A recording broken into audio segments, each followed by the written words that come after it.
Hello and welcome to Dissgruntled. This is the podcast that turns personal grievances into a competition. I'm your host, Joplin Jayne, and this episode we have two very funny comedians with us. Please give a warm welcome to Royal Stein from Ohio. Hi. There we go.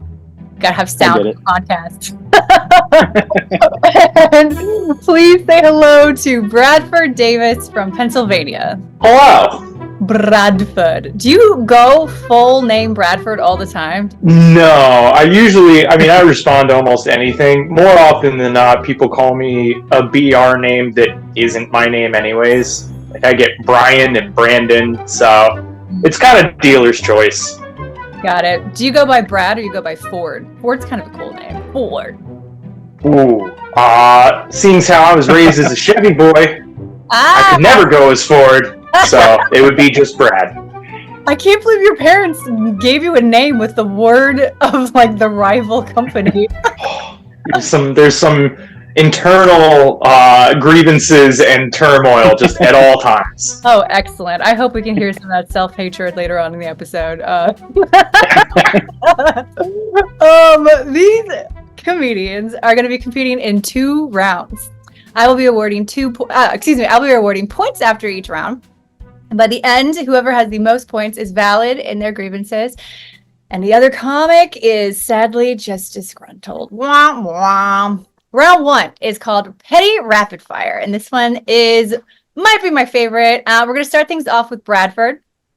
And then it's going to be obviously Royal. In this round, comedians are going to have 2.5 minutes to rant about as many petty personal grievances that they have with the world as possible. The person to list the most gets 1 point, and the person with the funniest grievance gets 2 points. Bradford, I have my little timer here. Whenever you are ready to take it away, take it away. All right. First grievance, I hate new car headlights because they're so bright, and so you don't even know if they're high beaming you or if it's just how bright the stupid headlight is. And then I do face a little internal conflict there because I want to flash him and be like, your high beams are on, but I don't know if that's just how that car is. I also hate it when people buy flat-faced dogs. Those were regal predators at one point, and now they have asthma attacks when they walk through an 8x8 patch of grass. It's insanity. I hate it when Gen Z kids are vaping inside. Like, no, you're not allowed to do that. Like, no one's letting you get away with it either. No one's like, where's that coming from? What a lovely scent of strawberry douche flute. Like, no, stop it. I hate when you see Salt Life stickers on the back of a car of a landlocked state. No, you are not living Salt Life. You are a salt tourist at best. I hate it when people say the ick. This gives me the ick. Like, no, you're just as disgruntled and judgmental as anyone else. You found a popular way to not take responsibility for it. You're a jerk like us. I also hate it when pet owners make a social media just for their pet. It's like, what happened? Were you not able to share the spotlight? Like, meh. I hate that TikTok is a new WebMD, mostly because I found that the way I sleep means I might have autism. That wasn't fun to find out. That should come from a real doctor. And let's see. Facebook Marketplace is the worst thing ever because you put something up for $150 and you get offers for $50. It's like, you know what? I'll take $50 and your firstborn child. Is that a reasonable split of the difference? I also hate when companies pretend to be like ecologically friendly or environmentally friendly. You could fix the problem. You make billions of dollars every year, and instead you're like, this bottle uses less plastic, and also gets stuck and crumples and isn't what it's supposed to be, but we did it for the right reasons. 15 seconds. You know what? I'm going to leave it right there. I'm all worked up. I got to catch my breath. You're good. You got 8. That's pretty good. As far as the podcast goes, that's upper medium.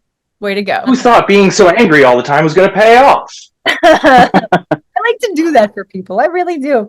I'm totally with you on the Salt Life thing. Oh. I don't get the attraction to that. And here's the thing. I don't like stereotypes, but like I like some stereotypes. Like some stereotypes are true. And like it's always the same kind of person who has the salt life. And by the way, that's one of my grievances. Like everyone's like, like stereotyping. No, you like some stereotypes. Yes, you do. You like some of them. Some stereotypes are just ways for us to classify the world, because in order to feel safe in our environment, we need to classify it. But when you like hold someone to a classification and refuse to let them out of it, even if they aren't that or they want to get out of it, that's the actual problem. The problem isn't stereotypes. The problem is incorrect stereotypes. The problem is being bigoted against people because they fall into a stereotype. And the problem is refusing to let anybody leave a stereotype that you have decided that they are. Do you guys agree with me? What are your thoughts on that? I think that's pretty reasonable, you know? Like if someone's not that stereotype anymore, and obviously even if they are, like you can only push it so far where it goes from like playful razzing to like, oh no, you're a monster. Like, you know, when I see a Salt Life sticker on a car, it's not like I'm trying to run them off the road or anything. I'm just like, hey, I live in the Northeast, which means you are from somewhere nearby and you're not living salt life. Your salt season would be more appropriate. Just like it when things make sense.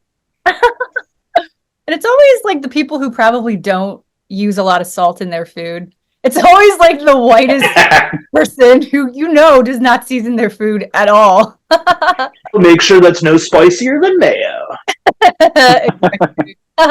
Do you guys know what is that even supposed to mean? Salt life. What is that supposed to mean? I have no idea. I pretend I knew it the whole time. I think it's just people that like being at the beach, and like that's cool. You know, you could have a sticker that said, "I wish I was at the beach," and that would do the trick, I think. But like salt life, where you're like, oh, it's like a part of who I am. It's like, no, it's not. It's you like to go places, and that's fine. Just say that. Just say that. I feel like it was started up by very intelligent horses who have access to a marketing campaign, because you know how they love Salt Lick? Like, I bet they're just trying to get under the radar here, and they're just like, okay, we've whinnied. We can count to 3. We can get people confused and get them hooked on salt. I think that's... You know what I love? Or nay. I don't know. Oh! Nicely done.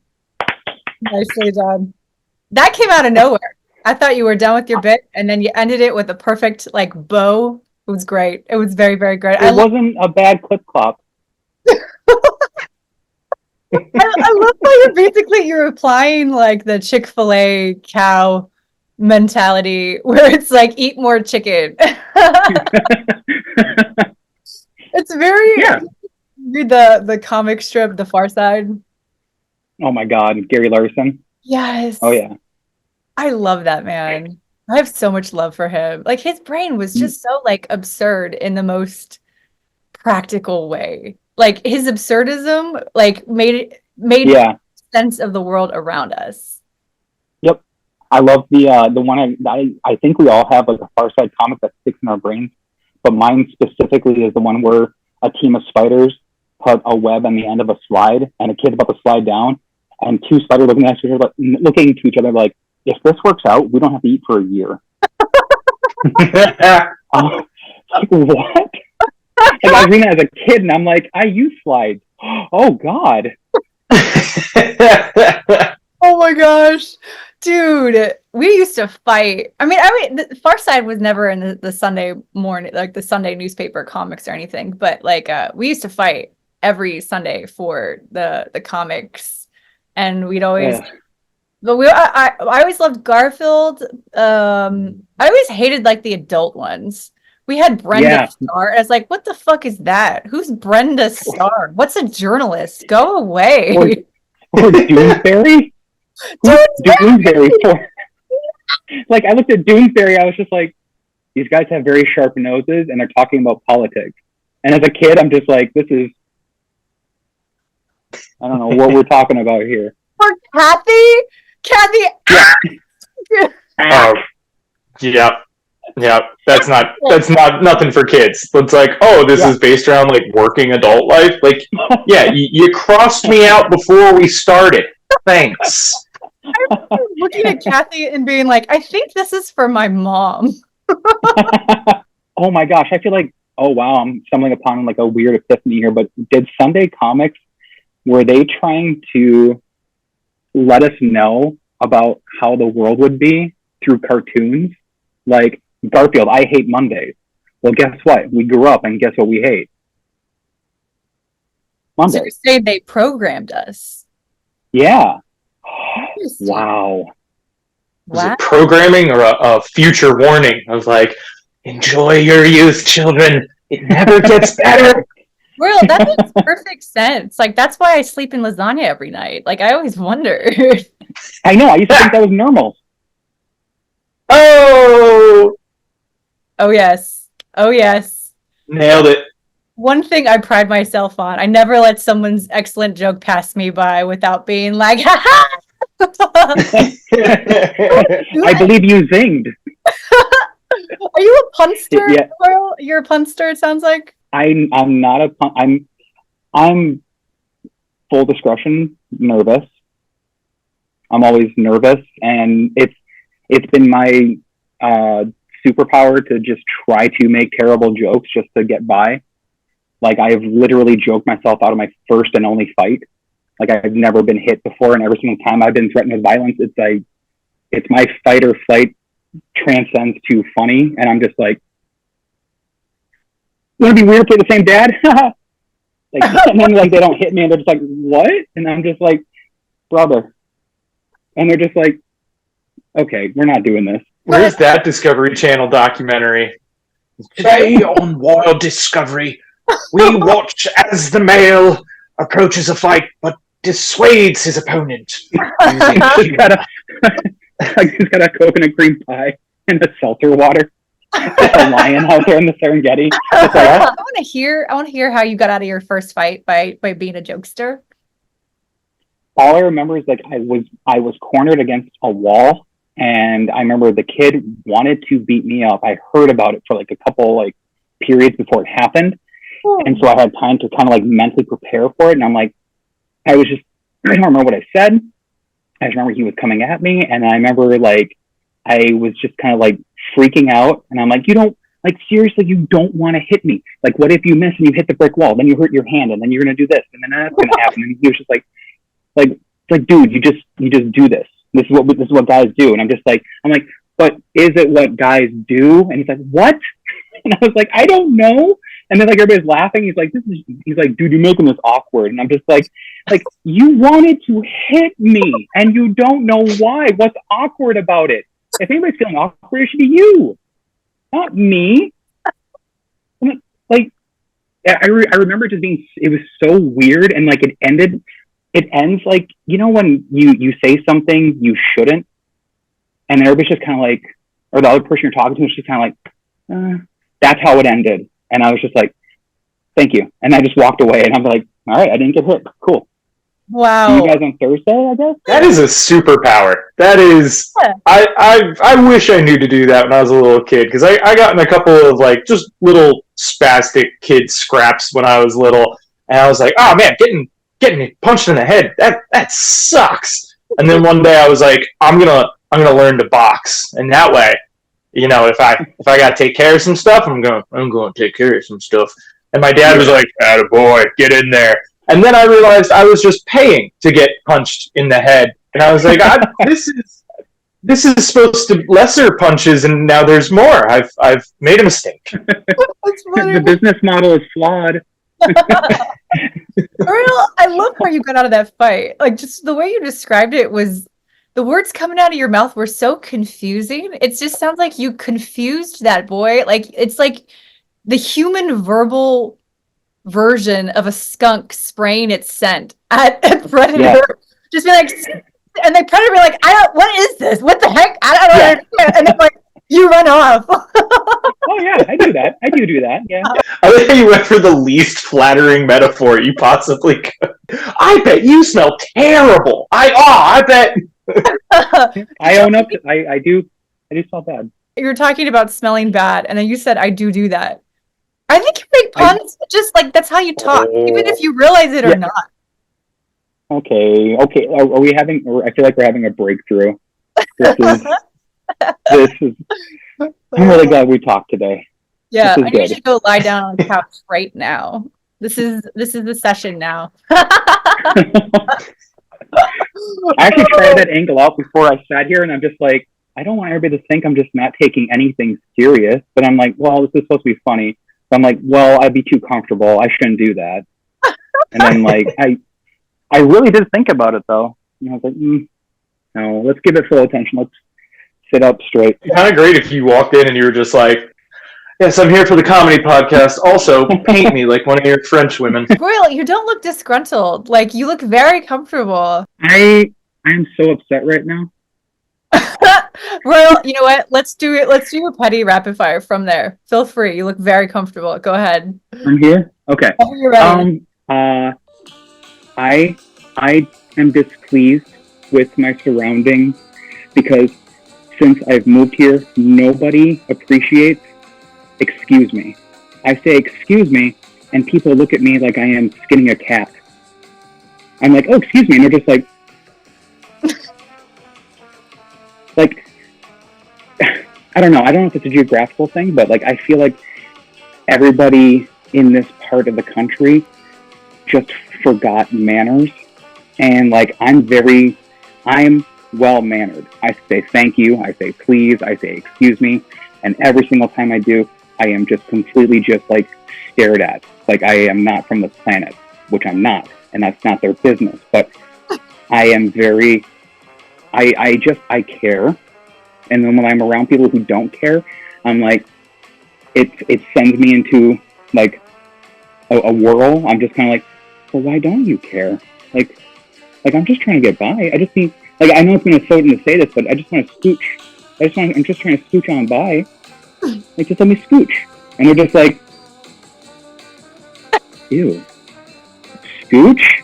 And I'm like, yeah, SCOOCH. Jerkos. Oh, what else? What else gets under my craw? I watch a lot of movies, and I have a lot of complaints about movies. Nobody charges their cell phones at night in movies, and then they wonder why they died while they're being chased by the villain. This very terrible trope where they keep doing things with fingernails in horror movies. Leave fingernails alone. That disgruntles me. That gets me very angry. I'm like, these people spend time in their fingernails, and the bad guy is like walking around with a freaking chainsaw, but no, the fingernail will like pop off, and I'll be like, why the fingernail? What else gets me? I don't know. I'm not the angriest bean on the beanstalk. I do get mad when people they're just not nice. When people are just not nice to each other. It's just like, what are you doing? Like, we're on this rock together. We're moving at high speeds. Let's hold hands, buddy. Don't be a rude little bean. Let's hang out. Not like that. Not like a fight. Not like a whatever. I can't. See, that's the problem. I think that's why we have to be with other people, because we can't hold our own hand. See, that makes me angry. I can't hold my own hand. I can do that, but Time. No, I have no more. No. I was gonna say, do you have more? You could list No. them. I had to get up. I was gonna take a nap. What happened? You seemed so comfortable. Maybe I I should have was. that. You were just like, it seemed like all your disgruntledness just like poured out of your body, out of the couch as soon as your head hit it. Yeah, I'm like a cup. Like, I'm full of stuff, and then I turn this off and it all spills out. I think like the guitarist from Pink Floyd. Did you know that? No. He apparently, somebody told me this a few years ago, and I didn't Google it to find out if it was true. The guitarist from Pink Floyd has done so much acid that he doesn't sit down or lay down because he thinks he might spill out. Like, he thinks he's a cup of orange juice. What? And if he lays on his side, he'll empty out and die. Oh, I heard all of that. What the fuck? He actually Yeah. did that? Yeah, the story is he's apparently done so much acid that he thinks he's a glass of orange juice. That's a lot of acid. That's not That's a lot. like people talk about having like a bad trip and being like, oh man, I thought I was taking 1 tab, but I was taking 3, and it was terrible. But to get to the point where you completely misunderstand your own physiology and believe that you are capable of liquefying and losing yourself with a change of direction is like, oh, I wish I knew that number. What's that magic number? How does he sleep at? Like a cow? I think he sleeps standing up. They strap him to a wall. Are you making all of this up, Royal? You have kind of that personality where I'm just like, he seems like he can riff forever. Some say he's still riffing, but yeah, I know. Yeah, I get that. I'm very afraid that I've been riffing since high school, and once I'm done, I'll have to go back. Like, I think it's like some kind of terrible curse. Like, I've been riffing every day of my life, and then once I snap out of it, I'll be 14 again. I'm like, oh no, I spun way too out. Okay. I've gone too far. You're the one on fucking acid, dude. I have been told that I'm like drugs. I don't do drugs, but I'm like them. So. Oh, I like it. It's like I've encountered like a living impressionist painting. That's the weirdest Midas touch to ever come across. When I'm around people, they turn to tripping. I'm petting my dog. I agree. I'm not just like stroking my couch. It's my arm. It looks like you're doing sideways curls, like, and one. Or I'm like slowly jacking my boyfriend off. Just kidding. I kind of think we know who's actually on acid now. Like, a part of me is a huge fucking weirdo too. And honestly, when I'm around someone who's like that too, like, it totally brings it out of me. And Brad, you're also like that too. Like, we're all just kind of like wacky. And I feel like it's just a great pairing, the three of us. All right, we should end round one. The most definitely goes to Bradford. To Bradford. Way to go. I'll give funniest to. Go ahead, hurt him. Say it. I'll give you my mean face. Choose wisely. I'm gonna get mean face too. I'll give it to Royal. I thought that was just so quirky and weird and fun. I really liked it. I love weird shit like that. Thank you. Brad has 1 point. Royal has 2. Whatever, dudes. Whatever. It's fine. Just gonna go full bombs of anarchy on you now. Oh shit! The show is not over. You could still win, and if you need to, like, lie on your couch, feel free. All right, round 2. It's called WTF Story Time. This time we are going to start things off with Royal.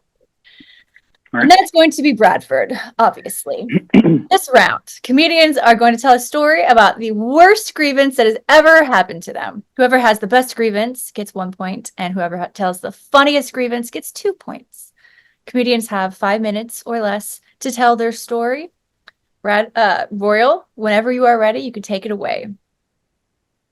Okay. So I have not done stand-up in, I would say, a full-on year now, but I did it for about 8 years. When I was first starting out, there was an open mic in St. Paul, and basically the city of St. Paul closes everything. It gets super boring at like 6 p.m. So there's this jazz club that would do slam poetry, open mic comics, like anything goes basically. You just go there and you do some time, you get feedback, and then you just go home and feel good about yourself, or not. This one night, I went down there with my friend Paul, and I was second to last on the list. And the guy had to he wanted me to start the show because I'd been there for a few weeks prior, and I was still very, very, very new at this. I didn't know what I was doing, what I was saying. I was talking about work, and I was reading shakily off paper, and I'm like, I guess. But then he kept moving me through the line, and eventually I was the second to last person. And then I'm like, okay, I'm listening to the names he's calling. I'm like, here we go. I'm going to go up on stage. It's going to be wild. He goes on the mic and he's like, I want to introduce you guys to a local legend. a person who needs no introduction, but I still have to introduce him. And my best friend, my friend Paul, is just kind of like, dude, what'd you do? And I'm just like, I don't know. And then they bring out this guy walked in, and I don't know if you know too much about like local Minneapolis celebrities, but this man named Fancy Ray McClooney walks in, and he is like, he's locally famous because he was in the Purple Rain movie, and he does commercials for sex stores. Like, yeah. So he gets on stage, and everybody is like losing their minds over this. Oh, no. And he goes up there and he just starts talking. He's like, I'm Fancy Ray, and everything I touch turns fancy. And people were laughing, and I'm just like so nervous, and I'm like, what? And my son Paul's like, you got to follow this, and I'm just like, huh? So he does his time, and he's going past the time. He's going to 10 minutes. It's now 15, and then the host is like, hey, we got to like wrap it up. There's 2 more people, and Fancy Ray goes, he's all right. He's like, okay, I am done for the night. If anybody wants to, they can come upstairs with me, and we can look at the city together and smoke cigarettes. No. And I'm just like, and as he's leaving the room, he puts his hands out, and people are like giving him high fives and stuff. And they're getting up, and they're pushing their chairs in, and they are walking with him out of the cellar. The bartender is wiping off his hands. He goes past the bar, does the thing, walks out of the bar, and starts going up the stairs. The host puts the microphone back on, leaves the stage, and starts going upstairs too. I go up on stage, and I'm just like, there is nobody here but me and my friend Paul. Oh. And he's just like, he just goes, woo! And I'm just like, what is this? There's nobody else in the room except for me and my friend. Literally everybody left. The sound guy left, the bartender, everybody at the bar, everybody watching the show. And I'm just like, I'm like, Paul, do I do my jokes? And he's like, I don't know. What do you want to talk about? And I'm like, well, should I just sit down and talk to you about it? And he's like, no, just sit. He's like, get the experience, man. Sit on the microphone. And I'm like, okay. Do you want to go to a diner after this and get like a really cool cheeseburger? And he's like, yeah. I'm like, okay, well, I don't want bacon this time. And so we're just sitting there talking about getting something to eat. And then like, I'm like, do I turn off the microphone? And he's like, I don't know. I've never been here before. And I'm just like, well, I don't know what to do. So I just turn off the microphone and put it on. And I'm like, do I turn off the lights? Is anybody coming back? Like, they all have their coats. And we go up there, and like, there's a sign, and it says open, closed. It says closed on the outside. They closed us inside. And I was just like, what? And we go inside, there's like a couple of 2 left, and then like, where's that Fancy Ray guy? And they're like, oh, he left. They went to a diner. And it's just like, okay. And my friend Paul was just like, dude, you killed it. And I'm just like, what? There's nobody here. And he's like, yeah, they're gone. You killed them. And I'm just like, okay, that's not what it is. That's my story. Nice. Yeah. I was so mad. That is brutal. And everybody who hears that story is just like, oh yeah, classic Fancy. And I'm just like, he does this all the time?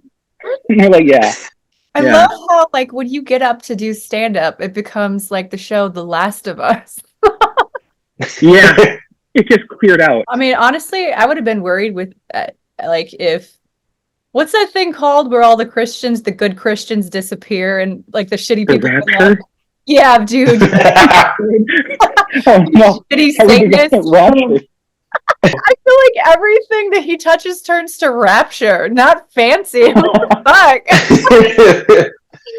Listen, I don't mean to go all like tech bro on you, but you could absolutely go back to that town and start out like an app that just tracks fancy sightings, and any performer would be so invested to be like, no, he's coming! Put me up next! Put me up next! That would be... I guess I'm afraid of making too much money. I shouldn't do that. Oh, well. It'd make too much money. He's still practicing. I don't want that much power. Is he? He still performs? Is he still at it? He still performs. Yeah, last I heard, he still like hits rooms randomly, and just shows up and does time and just doesn't listen to people and just goes up there and everybody's just in love with the celebrity of him and just come on down the lickety split for all your male and female needs. And it's just like, that's all I see every time I see him. I'm just like, what is this guy? Lickety split. Is that what the sex shop is called? Yeah, it's called Lickety Split. Is a sex shop. What the fuck? What is this, like, advertising pills for, like, erectile, like, dysfunction? Like, what? You want it, like, to come in, like, 2 seconds? Like, lickety split is not a good thing to have during sex. Like, what? That is the most Midwest porn shop. There's, like, different kinds of local heroes. There's, like, the local hero that is, like, you know, the former football star. And, like, they're sad. They are very sad. Like, you know, like, you go to a diner, everyone kind of knows the person, but, like, they live in constant, like, you know, depression of, like, I'll never get that ever again. And they never will, you know? But then it upsets them that they will never be more than a local hero than what they were. And then there's people like Fancy, where he's like, I'm a local hero, bitches. Yep. That means the world to him. Like, he doesn't, I don't know who the fuck he is. Bradford, you know, we've never heard of this man, but, like, the way... new to me. No, exactly. Just do a Google search on him and you'll be like, what is this creature? At the same time, like, he doesn't give a shit. Like, if people know him outside of there, he's like, yeah, I'm fucking awesome. These people, some people are completely content with a fiefdom. Do you know what I mean? Like, when you go into, like, the TMZ and, like, the person there with, like, it's this much power, but inside that realm, it's all the power. Yeah. That like, wow, he does other commercials too, like car washes. Like, he's a wedding officiator. He's married people. Yeah, he is a true character. He's there at every parade, like, not the grand marshal, but he's just sometimes walking in it, and it's just like people are like, "Yay, Fancy!" I like how he's both a local celebrity, but it also sounds like he's like the website Fiverr come to life. Dude, or it's like fucking Kevin Hart, who's in every advertisement. I'm so sick of seeing him. Yeah. I mean, I think, oh, hold on. For a second, I thought your dog said, who? Oh no, her dog's a fan of Kevin Hart. Who are you talking about? You talking about the Kevin Hart? You disrespecting? Mr. Jumanji 2 and 3? No! Okay, guys, I changed everything I just said about Kevin Hart. He's actually awesome, and I regret on him. Okay, stop. Okay, let's move on. That was great.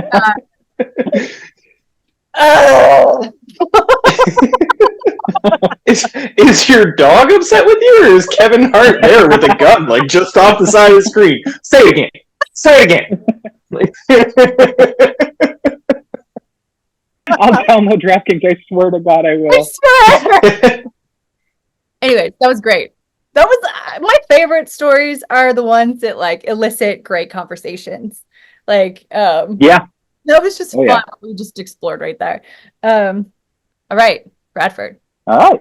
Whenever you're ready. All right. So I'm going to elaborate upon why I don't like those environmentally friendly steps that these corporations take. That, let's face it, they're doing it for their own personal gain.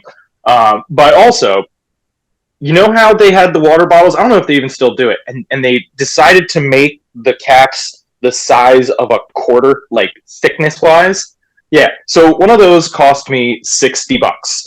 And this is the story of how.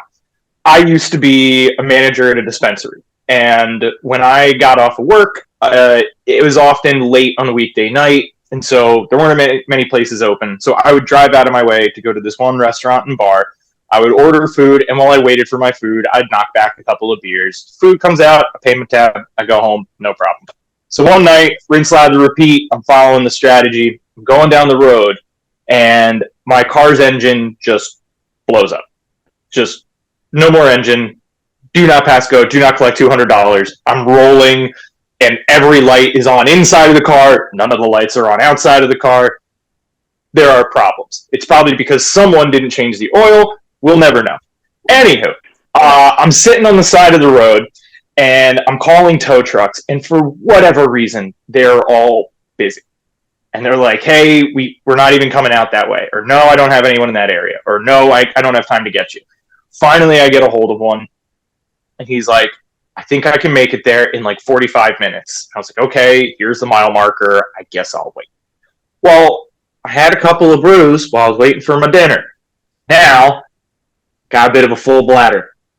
Now, everyone knows the international sign for arrest me, I'm drunk is standing on the side of the road taking a piss next to your car. So, write that one off immediately. Ain't happening. I look around my car, and sure enough, there's the empty water bottle. So, I do what I gotta do. And pop the cap, get in the position, fill her up. And this water bottle is filled to the very tippy top. And I go to put the cap on, and I drop it. And where does anything important go when you drop it in your car? Between the seat and the center console. Mm-hmm. So now, this tiny, wafer-thin cap is eluding me as I am just ramming my hand in between the seat and the center console. I gotta find it! I've got a ball full, man! Okay. And then I hear the scariest sound of my life, and it is the sound of 9 out of 18 wheels on a rumble strip. So what that means is a full tractor trailer is coming, and I guess the guy was like nodding off or something, but my car's lights are barely blinking, and I am convinced he is going to hit me. Oh. So I cease reaching for the cap. I'm slamming the brakes to try and get the lights to blink at him, and I'm sure that this is my death. This is my demise. And at the last second, he swerves around me. I feel the whole car shake, but again, pretty sure I was dying. And when you brace for impact, you tend to tense up a little bit. So as I'm certain I'm facing death, I go...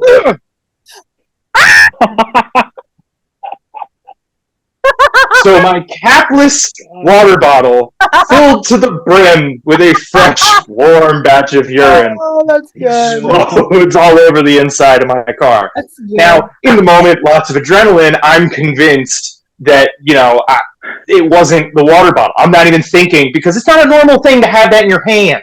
So I'm not even thinking about it. And I'm like, oh, there's a lot of water in this car. I wonder what that truck was hauling. It's on my mirror. Oh no! It's on the window. No. It's on the ceiling. No! It's on the steering wheel. Oh! Oh, I'm covered in it. No! Then I look at the water bottle and I realize, because it was such thin plastic, I had successfully crushed the water bottle. No. There was nigh a drop left in this flimsy, thin plastic. And so I was just like, okay, well, it can't get worse. At least the tow truck's coming. The tow truck eventually gets there. I get out of the car. He has me fill out a form on the back of the flatbed. And it's late at night, so he has a flashlight, and the flashlight is aimed at the clipboard. And I notice the flashlight keeps wandering over to me in my shirt. It is lightly soaked. And like, hey, Chief, like, come on, nope, back on the paper. I gotta see what I'm right over here. Come on, hey, ain't it right? I need it over here. I need it here. And he's like, all right, and he moves it back, and then sure enough, it wanders back to my shirt. And so he takes a look at the paperwork, and he goes, okay, write down the address you want to take the car to, but I'm not letting you in my truck. Oh my God. And I tried to play dumb, and I was like, why, pray tell, would you not let me in the truck, sir? Like, my friend, you are covered in piss. And I went, no, what? Urine? How dare you, sir? This is a new IPA. It's very smelly. It's an IPA. And he goes, no, it's piss. I'm like, okay, you're right, it's piss. And he goes, I don't care what your story is. I don't care what you're into. So now he thinks it's like a kink. I'm like, no, like I just got bored waiting for him and was like, you know what? Let me take a shower. I'm like, dude, I have no other way of getting home. If you won't let me in your car, it's probably going to be a tough sale for an Uber. Please take me home. And he's like, I'm not taking you home. I was like, please take me home. And he's like, I'm not taking you home. And I was like, $20. And he paused. And I was like, there's a number. He didn't pause like that because he won't take money. There's a number. And he goes, no way, man. And I was like, $40. And he goes, And I was like, dude, all right, hear me out. I made a huge sale tonight. I got tipped very generously because of it. I will give you every last cent of that huge sale and that huge tip. It's all I have in my wallet. Here's $60. And he takes it and he's looking at it. And the final selling point was like, if it makes you feel better, it's only on the front of me. It won't get on your seats. He's just like, all right, I'll take you. No talking. And roll the window down. So yeah, I hate Poland Springs thin little cap because it cost me $60. That was good. That was great. That was really good. Greatly told. Way to go. Yeah, that's kind of what got me into comedy. And it's not that I'm that clever or witty or punny. It's just this shit happens to me every couple years. And there has to be a better way to share it and make it okay than just sitting there and being like, come on. That was the night you became a comedian. Because, you know, comedians, we laugh at our own suffering. Like, I can't take my suffering seriously half the time. I really can't. Like, I've said this before on the podcast. Like, I always look at my suffering as an outsider. And I'm like, and it's hilarious to me. It's hilarious. Yeah, no, the only way to get over that is to share it with as many people as possible. Yes. Nicely done. It's like the universe wanted you to become a comedian. So congratulations. Yeah, universe was like, someone needs to do this. And by the way, we think you can hack it. So have fun. Yeah. The universe was like, either he's going to become a comedian or like a killer. So, you know, we'll just see which one he chooses. I don't know. I was on the 4th floor. If I wasn't the kind of person that could laugh at myself, I would have become a stain in the parking lot, I think. A killer nonetheless. Like that was an origin story that we just heard. And it could have been a villain, but it's a comedian. So, all right. Adjudication. Funniest. That was you, Bradford. That was very funny. Yeah. I enjoyed that very much. Thank you, Denver, Colorado, for giving me the opportunity to tell that story. Worst grievance.